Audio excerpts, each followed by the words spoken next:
आपके भी बाल असमय सफ़ेद हो रहे हैं, असमय झड़ रहे हैं, बालों में डैंड्रफ हो रहा है, रूसी हो रहा है, तो दोस्तों ये वीडियो आपके लिए बहुत इम्पोर्टेंट है।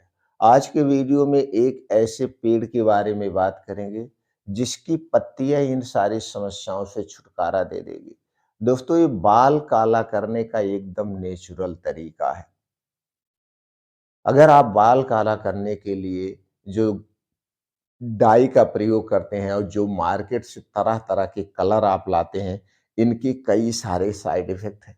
अगर आप इन्हें ज़्यादा दिन तक लगाते हैं, तो दोस्तों स्किन से संबंधित समस्याएँ हो जाती हैं और उसके बाद ये आपके बालों की जड़ों को खोखला कर देता है। धीरे-धीरे आपके बाल झड़ जाते हैं और ज़्यादा दिन तक प्रयोग करने से दोस्तों आप टकले तक हो सकते हैं। इनके इतने साइड इफ़ेक्ट होते हैं क्योंकि इस ऐसे कुछ ही केमिकल का प्रयोग किया जाता है। तो दोस्तों हमें हमेशा नेचुरल चीज़ों का प्रयोग करना चाहिए और हमारे आपके बीच में कुछ ऐसे पेड़-पौधे पाए जाते हैं जिनका पत्तियों का सेवन प्रयोग करके हम इस समस्या से छुटकारा पा सकते हैं। तो दोस्तों उसके पहले हमें ये जानने की ज़रूरत है, आज के समय में असमय बाल क्यों सफ़ेद हो रहे हैं? बाल क्यों झड़ रहे हैं? आप देखेंगे छोटे-छोटे बच्चों के बाल सफ़ेद हो रहे हैं। छोटे-छोटे बच्चों के बाल झड़ते जा रहे हैं।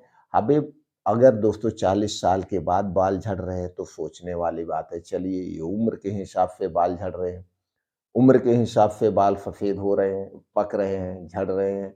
लेकिन जो 5 साल, 7 साल, 8 साल के बच्चों के बाल सफ़ेद हो रहे हैं, इनके बाल बहुत ज़्यादा टूट रहे हैं, इनके पीछे का कारण क्या है? दोस्तों उस कारण को थोड़ा-सा जानते हैं और ये कारण हर एक में है, चाहे वो बच्चे हों, चाहे बुजुर्ग हों, चाहे दोस्तों युवा हों। क्यों? क्योंकि दोस्तों पहले के कुछ लोग थे, जो आज भी हमारे आपके बीच हैं, उनकी उम्र 90 साल प्लस है। कुछ ऐसे भी लोग आपको मिलेंगे जो 100 साल तक लगभग हैं और उनके भी आज भी बाल फर में हैं। दोस्तों कुछ ऐसे भी लोग हैं जिनके सारे बाल आज भी सफ़ेद नहीं हुए हैं, 90 की उम्र में भी। तो उसके पीछे का क्या कारण है? थोड़ा-सा कारण पर भी प्रकाश डालेंगे और प्रैक्टिकली बताएँगे दोस्तों, जो हमारे पास पेशेंट आते हैं उनका भी अनुभव बताएँगे और अपना खुद का 30 साल का अनुभव शेयर करेंगे। दोस्तों हो सकता है कि अनुभव आपके काम आ जाए। तो सबसे पहले कारण पर प्रकाश डालते हैं। दोस्तों कारण की बात करें तो सबसे पहला कारण है आज का वातावरण। आज का वातावरण दूषित हो गया जिसके कारण धूल गर्दे बहुत होते हैं। तो हम आप क्या करते हैं, बाल को हफ्ते में 1 बार नहीं तो कुछ लोग ऐसे हैं हफ्ते में बाल को 2-3 बार शैम्पू से धुलते हैं और ये जो शैम्पू आप लाते हैं हार्ड शैम्पू होते हैं, केमिकल से बने हुए शैम्पू आते हैं जो कि बालों बालों को खोखला कर देते हैं। बालों की जड़ों को खोखला कर देते हैं जिसके कारण अक्सर बाल झड़ने लगते हैं। ऐसे पहला कारण ही हो गया। तो आपको क्या करना है, इस शैम्पू का प्रयोग नहीं करना है। इसके स्थान पर आपको हर्बल चीज़ों का प्रयोग करना है या तो मार्केट से सेफ हर्बल शैम्पू लाइए। नहीं तो कुछ ऐसी चीज़ें हैं आप उन्हीं का प्रयोग करिए बालों को धुलने के लिए। जैसे आप दोस्तों शिकाकाई से धुल सकते हैं, फतरीठा से धुल सकते हैं, आंवले के पानी से धुल सकते हैं, नीम का पानी उबाल के आप धुल सकते हैं। इन चीज़ों से आप अपने बालों को धुलिए। तो आप बचाव भी हो गया कारण, पहला कारण आप समझ गए। दूसरा जो सबसे बड़ा कारण है वो पोषक तत्वों की कमी है। दोस्तों आज जो कुछ भी हम खा पी रहे हैं, जो भी खा पी रहे हैं, वो सारी चीज़ों में रासायनिक खादों का ज़्यादा प्रयोग होता है, कीटनाशक दवाओं का ज़्यादा प्रयोग होता है और दोस्तों उससे उसके न्यूट्रिएंट्स नष्ट हो जाते हैं, तो सही मात्रा में हमें न्यूट्रिएंट्स नहीं मिल पाता है। तो हमें आपको क्या करना है, प्रयास ये करना है तो ज़्यादा से ज़्यादा सेफ वस्तुएँ खाइए। तो ज़्यादा से ज़्यादा सेफ होती है। तीसरी तरफ दोस्तों आज हमें घर का खाना नहीं पसंद है। हम बाहर की चीज़ें ज़्यादा खाते हैं। बाहर के जितनी चीज़ें आप खाते हैं, उसमें दोस्तों सही मात्रा में पोषक तत्व नहीं मिलता है और बाहर की जितनी भी चीज़ें हैं, चाहे वो खुली चीज़ें हों, चाहे पैकेट वाली चीज़ें हों, वो सारी चीज़ें किससे बनाई जाती है? चीनी से, मैदे से, रिफाइन या पामोलिन में छाना जाता है, बीज डाला जाता है, आर्टिफ़िशियल कलर मिलाया जाता है। जिससे सारे वेस्ट पदार्थ हम खाते हैं, तो दोस्तों इससे गैस, कब्ज़, एसिडिटी होती है और हमारे शरीर का वात, पित्त, कफ डिस्टर्ब होता है। और जब दोस्तों जिसको गैस, कब्ज़, एसिडिटी ज़्यादा होगी, तो दोस्तों आप स्वाभाविक तौर पे बाल आज समय सफ़ेद होंगे और बाल झड़ने लगेंगे। तो बाहर की जितनी चीज़ें हैं आप खाना छोड़ दीजिए। इसका विकल्प क्या है? विकल्प यही है दोस्तों, आप नेचुरल चीज़ों का प्रयोग करिए, ज़्यादा से ज़्यादा नेचुरल चीज़ें। जैसे नेचुरल चीज़ों की बात करें तो हरी साग-सब्जियाँ जम के खाइए।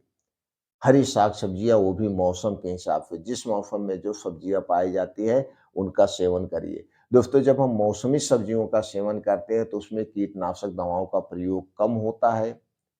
क्योंकि सब लोग उगाते हैं, जब सब लोग उगाते हैं, तो दोस्तों उसमें दवाओं का प्रयोग कम किया जाता है। और यही सब्जियाँ जब असमय उगाई जाती है, असमय उगाने में दोस्तों कीड़े ज़्यादा लगते हैं, उन्हें बचाने के लिए कीटनाशक दवाओं का ज़्यादा प्रयोग होता है।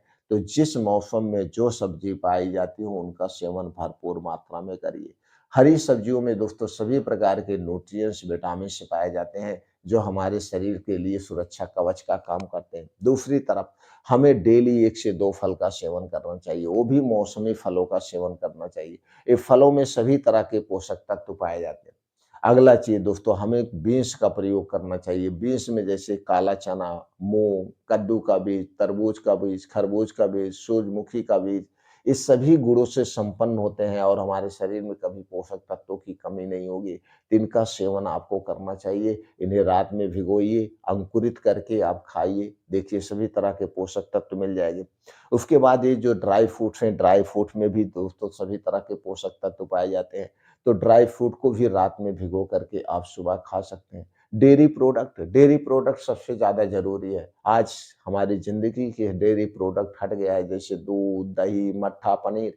लेकिन हम खाते तो हैं, लेकिन ये पैकेट का खाते हैं, इसे खाने से कोई मतलब नहीं है, ये हमें बीमार बनाते हैं। अगर आप डेयरी प्रोडक्ट का प्रयोग पैकेट वाला कर रहे हैं कंपनियों के, तो आज छोड़ दीजिए। डेयरी प्रोडक्ट दूध, दही, मट्ठा कभी भी पैकेट वाला मत खाना, ये हमारे स्वास्थ्य के लिए हानिकारक है। तो ये दिनचर्या में आपको बदलाव करना पड़ेगा और डेली रूटीन के लिए कुछ योगा एक्सरसाइज करना होगा। दोस्तों उस योगा में तेज गति से मॉर्निंग वॉक करिए, इसमें शरीर की सारी एक्टिविटी शामिल है। शरीर के सारे अंग एक्टिव होते हैं। डांस करिए, जिम जाइए, जो भी आपको पसंद है वो चीज़ें आपको करिए। बच्चे हैं तो खेलिए, कूदिए, जम के खेलिए, कूदिए। इसके अलावा दोस्तों हमें शीर्षासन रोज़ करना चाहिए। शीर्षासन करने से हमारे सर तक ब्लड सर्कुलेशन ठीक से हो जाता है। तो चाहे आप शीर्षासन दीवार के सहारे करिए, चाहे पेड़ के सहारे, हमें शीर्षासन रोज़ करना चाहिए। आसनों में शीर्षासन करना चाहिए और अपने सर में शुद्ध सरसों का तेल या शुद्ध नारियल का तेल हमें लगाना चाहिए। अब दोस्तों जैसे हमने कहा कुछ लोग ऐसे हैं जो अभी 90 साल के प्लस हैं। मेरे पिताजी 90 साल के प्लस हैं और उनके अभी भी 10% बाल काले हैं और बाल तो झड़ा ही नहीं।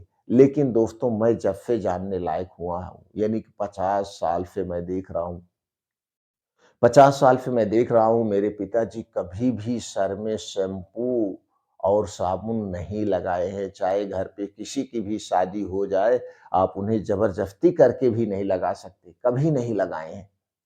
और दोस्तों उन्हें बाहर की कोई चीज़ आप नहीं खिला सकते हो, चाहे वो समोसे हुए, पकौड़ियाँ हुए, चाय हुआ, ब्रेड हुआ, टोस्ट हुआ, चाउमीन हुआ, कुछ भी आप नहीं खिला सकते हो, वो घर का ही खाते हैं। चाउमीन को, चाय को तो उसको मैगी को कहते हैं केचुआ, इसे क्या खाएँ हम? ये मैदा फड़ा के बनाएगा, इसे क्यों हम खाएँ? तो दोस्तों उन्हें कुछ भी नहीं आप बाहर का खिला सकते हैं। तो हमने देखा कि पहले के जो लोग थे वो घर का बना हुआ ही खाते थे। लेकिन आज की जो युवा पीढ़ी है उन्हें घर का तो पसंद ही नहीं है, उन्हें तो बाहर के ही खाना है। तो दोस्तों ये सारी चीज़ें हैं, एक रीज़न नहीं है, बहुत सारे रीज़न हैं। अगर आप इन सारे कारण को हटा देते हैं तो बालों की समस्या से अपने आप छुटकारा मिल जाएगा।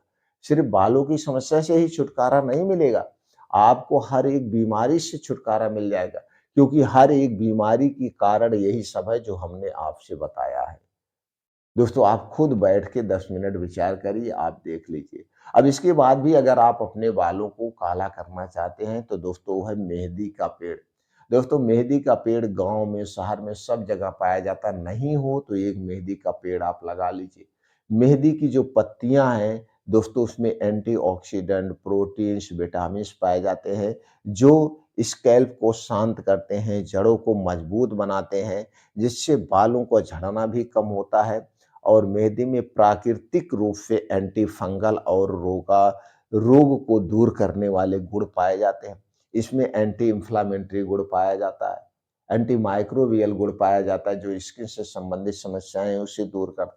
इसे कैसे प्रयोग करना है? दोस्तों मेहंदी लेना है, इस पत्ती को पीस लेना है, पीस करके अपने सर में ऐसे छोप दीजिए। आपको देखिए कितनी बढ़िया ठंडाई देता है और उसके बाद ऐसे नॉर्मल पानी से इसे धुल दीजिए, शैम्पू का प्रयोग नहीं करना है। शैम्पू का प्रयोग हाँ, इसे लगाने से जो आपके बाल हैं वो लाल हो जाते हैं, बाल लाल हो जाते हैं, काले नहीं होते। लेकिन इसे काला करने के लिए इसमें कुछ चीज़ें मिला सकते हैं, जैसे 1 मुट्ठी पत्ती लीजिए, इसे पीस लीजिए, पीसने के बाद इसमें 1 चम्मच कॉफ़ी का पाउडर मिला दीजिए और 1 चम्मच आंवला का पाउडर मिला करके इसे आप रख दीजिए आधे घंटे के लिए। इसके बाद जब आप लगाएँगे तो बाल सफ़ेद लाल ना होके वो बाल काला हो जाएगा। आधे घंटे, 1 घंटे लगे रहने दीजिए, जब सूख जाए तो उसके बाद आप धुल दीजिए, तब ये बाल आपके काले हो जाएँगे सूखने के बाद, इसमें ये चीज़ें मिलाने के बाद। और इन्हीं चीज़ों से मिलाया हुआ कुछ पाउडर कुछ कंपनियाँ बनाती हैं, कुछ कंपनियाँ बनाती हैं, दोस्तों उसमें केमिकल का प्रयोग नहीं होता है, नेचुरल तरीके से ऐसे इन्हीं चीज़ों का प्रयोग होता है, तो मेहंदी आप लगा सकते हैं, जिस कंपनी का आपको ट्रस्ट हो। कुछ खादी ग्रामोद्योग वाले भी बनाते हैं, खादी ग्रामोद्योग की कुछ मेहंदियाँ आती हैं, जो नेचुरल तरीके से बनाई जाती है दोस्तों, उसमें आपको कुछ मिलाने की ज़रूरत नहीं है, नेचुरल तरीके से काला हो कर देते हैं बालों को। तो ये काला करने का सबसे आसान तरीका है, लेकिन सबसे पहले जो हमने कहा वो प्राकृतिक रूप से हमारे बाल काले बने रहें, असमय ना सफ़ेद हों, असमय ना पके, इसके लिए आपको उस रूल को, नियमों को फ़ॉलो करना होगा।